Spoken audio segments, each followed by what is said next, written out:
Welcome to Fantasia, home of the melodious. My name's Azallea, and today, gonna be bringing you guys another update to my Spyral Lyrilusc deck. Now, of course, this deck is going to be updated to the new June 2017 ban list, so without any further ado, let's just jump right into it. So, starting off, for our first card, we're playing 3 copies of Lyrilusc Turquoise Warbler. Now, Turquoise Warbler, you can special summon her straight from your hand if you control no monsters, and then you can special summon a Lyrilusc monster either from your hand or from your graveyard. So that's actually really nice for proccing some of their effects and for essentially making a 1-card rank 1 during the mid and late game. But in the early game, you can always special summon her straight from the hand just to swarm your field to set up for your early rank 1 monsters.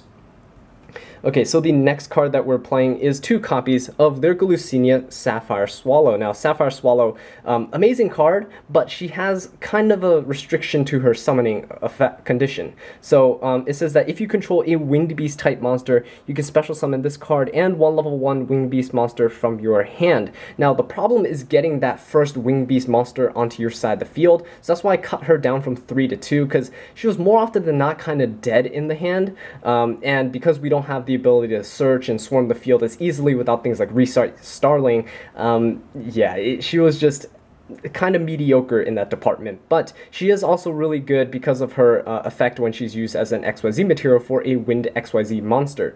And that effect is that if this card is XYZ summoned, you can target 1 Lyrilusc monster in your graveyard and attach it to this card as an XYZ material. So this is a great way to get your Assembled Nightingale up to a lot of materials to be able to poke for massive amounts of damage, which is really nice because chip damage actually matters in a deck like this, which is kind of focused around it actually. So next off, we're playing 2 copies of Lyrilusc Cobalt Spyral, my favorite monster in the deck because of her ability to be able to search. So if this card is special summoned, you can add 1 level 1 Winged Beast type monster from your deck to your hand. And of course, if she's used as an XYZ material for a Wind XYZ monster, your opponent cannot target that card with card effects. So this is actually really good because if you don't know, Assembled Nightingale can protect herself from battle and by card effect destruction. So getting the additional ability to protect herself from targeting effects is just phenomenal and just makes her a nuisance for your opponent to deal with, and while defending you from battle damage and all that good stuff. So yeah, unless your opponent has like kaijus or something, they're going to have a pretty difficult time killing you. Okay, so anyway, next off we're going to go into some of these Spyral monsters that we play. We play a lot of these monsters, but they work so well, they have so much synergy with the Lyrilusc that I highly suggest you try this out if you're new to this build. Anyway, we play 3 copies of Spyral Super Agent. Now, Spyral Super Agent, if this card is in your hand, you can declare 1 card type, monster, spell, or trap, and then reveal the top card of your opponent's deck, and if you do, special summon this card if the card is declared correctly, essentially. So, and when this card is special summoned by the effect of a Spyral card, you can actually target 1 Spyral trap card your opponent controls and destroy it. So this is actually really cool because, well, of course, if it summons itself by its own effect, it is a Spyral card, so you can destroy spell and trap cards. Not only is this built-in removal, but it's also a nice beat stick in the form of a level 4 monster with 1900 attack. And it's a level 4 Earth monster, so you can easily go into Naturia Beast if you play a level 1 Earth tuner, the most popular one being like Glow Bulb, right? But yeah, Super Agent's really nice, especially if your opponent's starting to flip like dimensional barriers and things on you, where you can't go into your XYZs. You actually have backup plans in the form of beat sticks and things like that to go into as well. So very, very versatile. Okay, so next off, we're playing 3 copies of Spyral Quick Fix, if the camera can focus, right? Okay, so Spyral Quick Fix says that if this card is normal or special summoned, you can add 1 Spyral Gear card from your deck to your hand. And if this card is in your graveyard and you control a Spyral Super Agent right here, you can actually discard 1 card and special summon this card straight from your graveyard. But banish it when it leaves the field. But that essentially never happens because of the fact that you're going to overlay with this because it is a level 1 monster. And the important thing to note is that this is also machine, so cards like Machine Duplication can help you easily swarm the field and get you a ton of searches, a ton of advantage on your opponent. So that's really nice. So 3 copies of Spyral Quick Fix is really, really good. Next off, we're actually playing 3 copies of Spyral Gear Drone. And this card is such a troll against your opponent. If you haven't seen my videos with it, where I just stack my opponent's decks, and then essentially, well, let's get into the effect first. If you normal or special summon this card, you can look at the top 3 cards of your opponent's deck, and if you do, place them at the top of the deck in any order. And of course, during either player's turn, you contribute this card and then target one Spyral monster that you control. It gains 500 attack for each card your opponent controls. And you can banish this card and one Spyral card from your graveyard and target one Spyral Super Agent in your graveyard and add it to your hand. So a multitude of effects, but the most important thing is that it can stack your opponent's deck. So if you can summon this, stack your opponent's deck, then you use Spyral Super Agent, you're basically guaranteed to pop a Spell or Trap card and get a free body on the field. Now, the cool thing about Drone is that it is actually searchable because it's a Spyral Gear card by your Spyral Quick Fix, and if Spyral Quick Fix is in your graveyard, you can easily discard this card to your graveyard and summon your Quick Fix. This card can add Super Agents back to your hand, or you can just keep it in your graveyard to revive later, because Spyrals have basically a themed monster reborn. But anyway, yes, this is so much synergy right here in these cards, especially because this is also a machine, so it's also a target for machine duplication. Okay, so the next card that we play, speaking of more machines, we're playing 3 copies of Turbo Booster. Now, this is very similar to cards like Jester Confit, but because Jester Confit's just ridiculous in price right now, and it's totally not worth getting for this deck. Let's be very honest here. Turbo Booster is a very good alternative. Turbo Booster says that if you have normal summoned a monster this turn, which you normally do in Quick Fix and Drone, you can actually special summon this card straight from your hand, and it also has a little built-in utility effect that almost never comes up, but you can actually tribute this card to destroy one monster your opponent controls that battled one of your monsters this turn. And it's actually kind of cool because if you have an assembled Nightingale, you can use her effect so she can't be destroyed by battle, and then you can just crash her into something. You take no battle damage from those battles, and then you can use Turbo Booster's effect to destroy whatever your assembled Nightingale decide to crash into. So it's kind of nice. It has some of that synergy going for it. It just doesn't really come up too often. It's just a really great way to swarm your field to get extra level 1 bodies to make your rank 1 monsters. And it's also important to note that if you're in desperate situations, you can easily machine dupe this card as well, because it is a machine type monster. Anyway, let's cap off some of our monsters with the last 3 that we play. We're playing 1 copy of Raid Raptor Lastrix. This is a new tech that I just started to throw in because I used to play it in my pure build, but then I took it out when I started going for the Spyral Lyrilusc build. Lastrix is just pretty good because if you do manage to get Sapphire Swallow or Turquoise Warbler off and you get to summon your Cobalt Sparrow, you have a nice search target for it. Because normally I find that like I don't have enough Lyriluscinias in my hand, so searching out another Lyriluscinia was kind of redundant.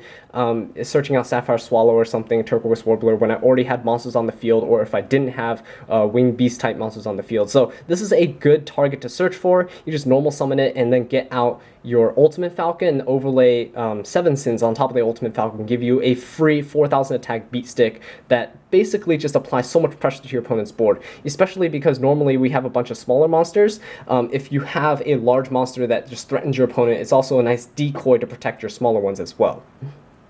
So yeah, that's the reason why I play that. Next off, for the next tech that we play 1 copy of Glow Up Bulb. And of course, I mentioned Glow Up Bulb is a great card because it's a level 1 Earth Tuner that can help you make your Naturia Beast. Now, you can also, of course, use this as overlay material if you really needed to. Normally, if you synchro for your Naturia Beast and it's in your graveyard, you can use its effect to bring itself back by excavating the top card of your deck, and then you can go and make some more rank 1s. So really good utility in this deck, and I highly recommend trying it out if you don't play it already. Okay, and of course the last card in any deck would have to be Max C, because Max C is just super good right now. Lets you get a ton of draws, and if you do get enough draws, maybe, just maybe, we'll be able to get our Lyriluscinia effects off. Maybe if we get enough in hand. The deck really struggles without Recite Starling, giving us continuous advantage of generating the searches. But yeah, that does it for the monsters. Next off, we're going to go into the spell cards. Okay, so for these spell cards, starting off, we're playing 3 copies of Spyral Resort, which is absolutely amazing because it protects all other Spyral cards from being targeted by your opponent's card effects. It also has the effect where once per turn you can add one Spyral monster from your deck to your hand, and that effect's of course not limited to once per turn, so if you have multiple resorts you can go for multiple searches. And there is a maintenance cost to all this though, because during the end phase of your turn you have to shuffle one monster in your graveyard back into your deck or destroy this card. But you're really going to be recycling the essential monsters in your graveyard. You can recycle extra deck monsters as well, so you can always refuel on those, and you can of course shuffle back hand traps like your Maxi, Ghost Ogres, anything else that you're potentially playing. So that's always really good. And of course, because the fact that Spyral Resort is not limited to once per turn, we play 3 copies of Terraforming just to grab it as soon as possible. And of course, if you open with multiple Terraformings or multiple Resorts, you can get multiple searches during that turn, which is really nice because you can get whatever combo pieces that you're missing, Super Agent, Quick Fix, or Drone. Now, one of the main targets for Quick Fix's search is going to be Spyral Gear Big Red. Now, Big Red, you can activate this card by targeting one Spyral monster in your graveyard and special summon it, and if you do, equip this card to it, and it cannot be destroyed by battle. Of course, you can only activate one of these per turn because it'd be ridiculous if it wasn't limited, because you can search out so many of these with your machine duplication and Quick Fix. So yeah, there's that. But the other target that we actually play for the Quick Fix is going to be a Spyral Gear Fully Armed. Because of the fact that Big Red is limited to only once per turn, there's no reason to search out like multiples in a single turn unless you're saving one for next turn. But even then, you want to go for something that's a little more versatile. So you want something like a Spyral Gear Fully Armed. So you can equip this to a Spyral Super Agent, which is readily accessible in this build, and then it gains 1000 attack. And if it destroys an opponent's monster by battle, you can banish both the opponent's destroyed monster and one other card that your opponent controls. Now this is absolutely amazing, especially when you have your this equipped to your Super Agent while your Resort is up, because then Resort protects this from being destroyed by Twin Twisters, Mystical Space Typhoon, and all that, and then your Super Agent will be huge. It'll be 2900 attack, and that's not considering the attack boost from Drone that it can get. So your Spyral Super Agent is going to be running over your opponent's monsters, and then you can banish it along with something else. So it's kind of like a Zodiac Whiptail times 2 in that sense. Really good card. And of course, if this card on the field is destroyed and sent to your graveyard, you can summon a Spyral Super Agent from your graveyard back, which of course can proc Super Agent's effect because this is a Spyral card. But yeah, anyway, moving on, that was the last of these Spyral cards. So we're going to go into some of the more generic spells. We're playing 3 copies of Machine Duplication. This is, of course, for the Quick Fix or for the Drone. Bring out multiples of them and swarm your field to go for rank 1 plays. We also play, funnily enough, we play 3 copies of Instant Fusion, one of the few decks that I believe can still utilize Instant Fusion to its full potential, because you have things like Thousand Eyes Restrict, and you have the Lyrilusc Fusion that you can summon out from your extra deck, which allow you to go for additional rank 1 plays, access removal, and all that good stuff. We also play 1 copy of Foolish Burial. This is to get our Glow Bulb from the deck into the graveyard as soon as possible. You can also send other cards that you could potentially want. You can send, your Cobalt Sparrow or something like that, and then you can summon your Turquoise Warbler, bring it back. You can get your Search. So there's a little utility that you can do with there as well. You can put your Quick Fixes, Super Agents, whatever you need, and bring it back with your Big Red. So yeah, pretty versatile card. Highly recommend it. And for the last card, one of the best spell cards for your Glow Bulb actually is going to be your 1-for-1. So if you can summon your Glow Bulb with the 1-for-1, it puts the tuner onto the field so you can synchro into your Naturia Beast, and then when it's in the graveyard you can actually use Glow Bulb's effect to bring itself back, and you go for a rank 1 play. So you get a synchro and a rank 1 if you have access to something like 1-for-1. If you have the Foolish Burial though, you can only get access to either or, because you're going to be using Glow Bulb's effect to bring itself back, unfortunately. But yeah, 1-for-1 is definitely much superior to Foolish Burial in that regard. We don't play any traps for this deck, so yeah, that does it for the main deck. Next off, we're going to go into the side deck. So for the side deck, starting off, we're actually playing 2 copies of DD Crow. Now, DD Crow is actually really amazing in this deck because it is a level 1 Winged Beast type monster, so you can actually search it out with your Cobalt Sparrow. And if you do search it out, you can save it for your opponent's turn, disrupt their place with the DD Crow, and banish things in their graveyard. I still think it's a pretty good card in this format. Next off, we're actually playing 3 copies of Ghost Ogre and Snow Rabbit. Now, Ghost Ogre and Snow Rabbit, you can find space in the main deck if you want. If you don't want to play the Lastrix and things like that, you can definitely swap it out.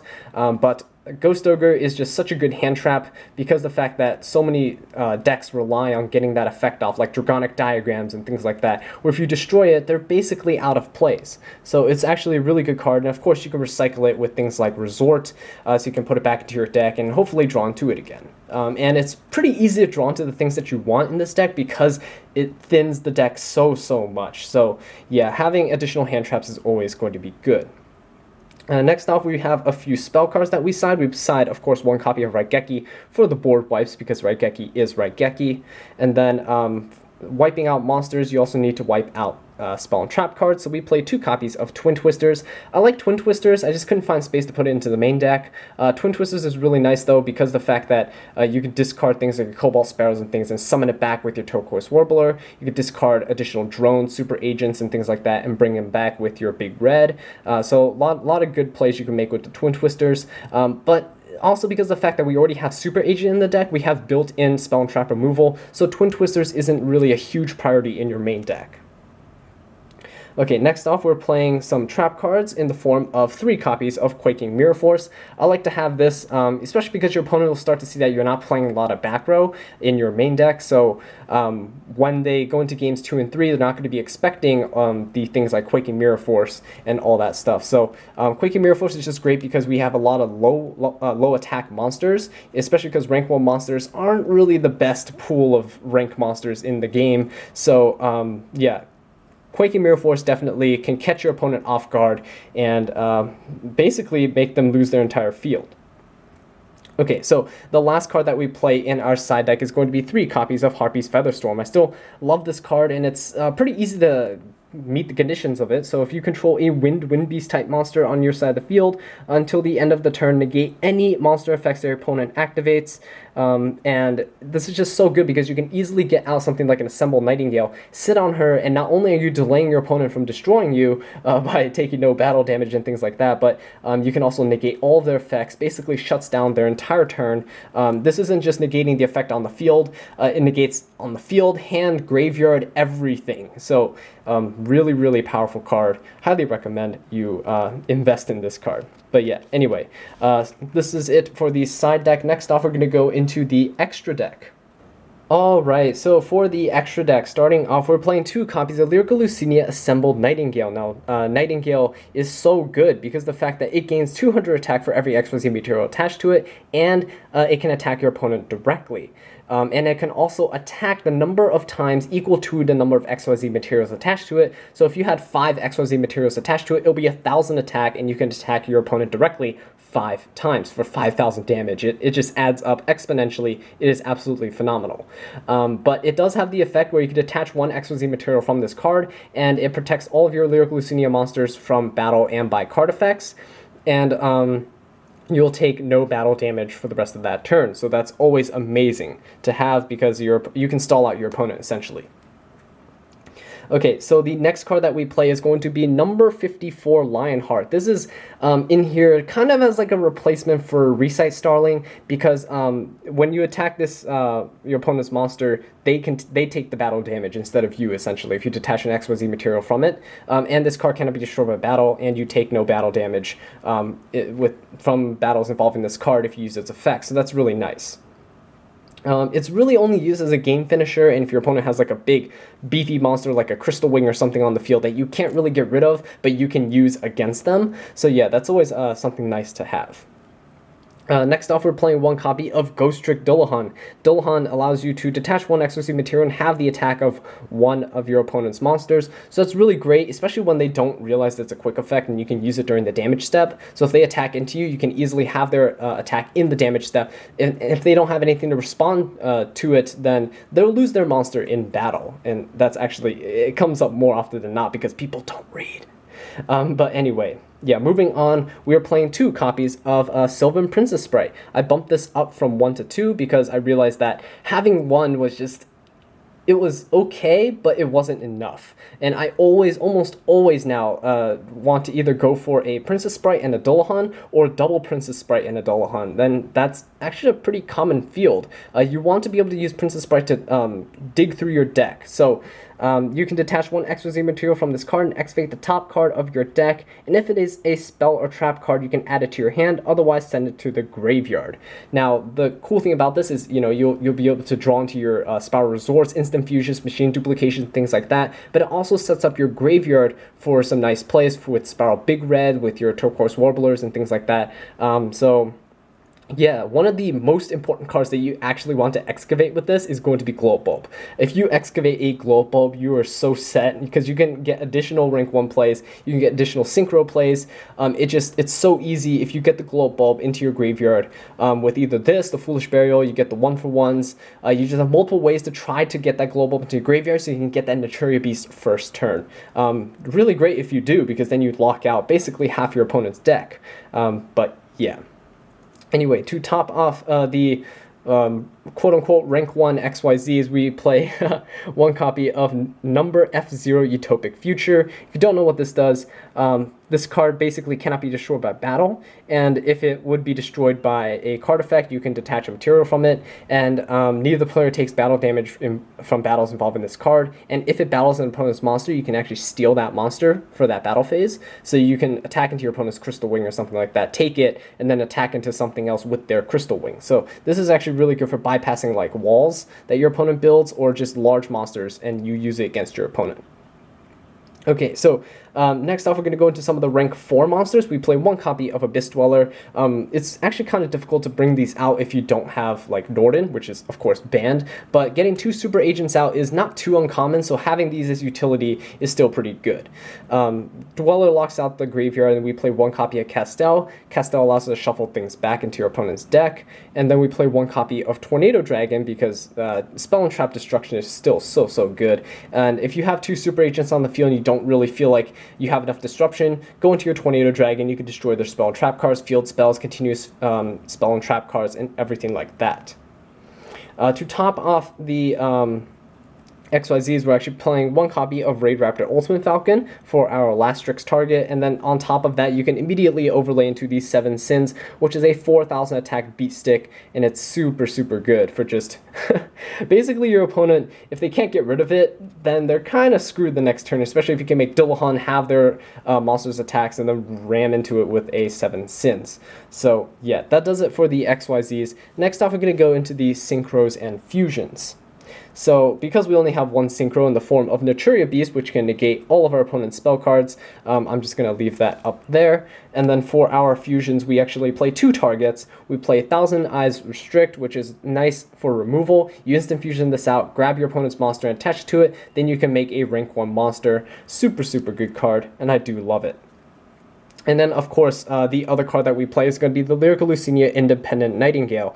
This is a great card. Just burn your opponent with quick 500 damage to the face, kind of like a mini Gaga Cowboy. But also, if you instant fusion this out, it puts a winged beast monster on your side of the field, which means that you can use, of course, your Lyrilusc's effects to special summon themselves from the hand, and then you can go off from there. So that's always really nice.